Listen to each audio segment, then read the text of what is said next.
नुकतेच शिंदेच्या या दौऱ्याकडे लक्ष असेल. चंदन, धन्यवाद या सविस्तर माहितीसाठी. वळूयात पुढील बातमीकडे.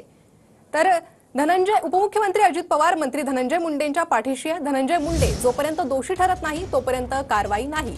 उपमुख्यमंत्री अजित पवारांची ही ठाम भूमिका असल्याची सूत्रांची माहिती आहे. काल मुंडे तटकरे पटेलांसोबत झालेल्या बैठकीत दादांनी ही भूमिका मांडल्याचं सूत्र सांगतात. तर काल अजित पवारांनी धस यांनाही भेटीसाठी वेळ दिली नव्हती. बीड जिल्हा नियोजन समितीच्या तक्रारीबाबत धस हे अजित पवारांची भेट घेणार होते. अजितदादांनी धस यांना भेटीसाठी वेळ न दिल्यानं चर्चा सुरू झाल्यात.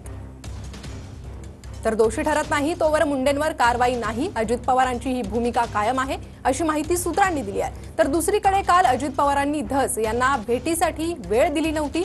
बीड जिल्हा नियोजन समितीच्या तक्रारीबाबत धस अजित पवारांची भेट घेणार होते. त्यामुळे उपमुख्यमंत्री अजित पवार मंत्री धनंजय मुंडेंच्या पाठीशी आहे अशा चर्चा सुरू झाल्यात. कारण अजित पवार अद्यापही धनंजय मुंडेंच्या राजीनाम्यासंदर्भातील आपल्या भूमिकेवर ठाम आहेत.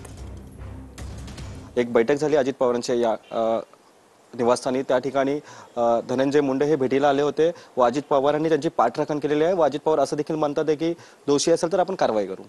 नाही, कसं आहे की मला असं वाटलं होतं की अजित पवार कदाचित थोडे बदलले असतील. म्हणजे सिंचन घोटाळा झाला एवढा मोठा प्रचंड, आणि त्यानंतर आता पुन्हा एकदा जेव्हा DCM झाले ते थोडे तरी बदलले असतील. पण तसं झालेलं दिसत नाहीये. तुमचा सिंचन घोटाळा कधी सिद्ध झाला नाही, त्याचे एवढे भरमसाठ पुरावे चार्जशीट होऊन सिंचन घोटाळा बंद करण्यात आला. नंतर एव्हिएशन घोटाळा प्रफुल्ल पटेल यांचा बंद करण्यात आला. तर तुम्ही तिघं म्हणजे अजित पवार तटकरे ज्यांनी सिंचन घोटाळा केला, प्रफुल्ल पटेल ज्यांनी एव्हिएशन घोटाळा केला, हे ठरवणार की आता धनंजय मुंडेंवर कारवाई होणार की नाही. कारण त्यांना खात्री आहे की जोपर्यंत आपण भाजपबरोबर आहोत, सगळ्या यंत्रणा आपल्यासाठी आहेत.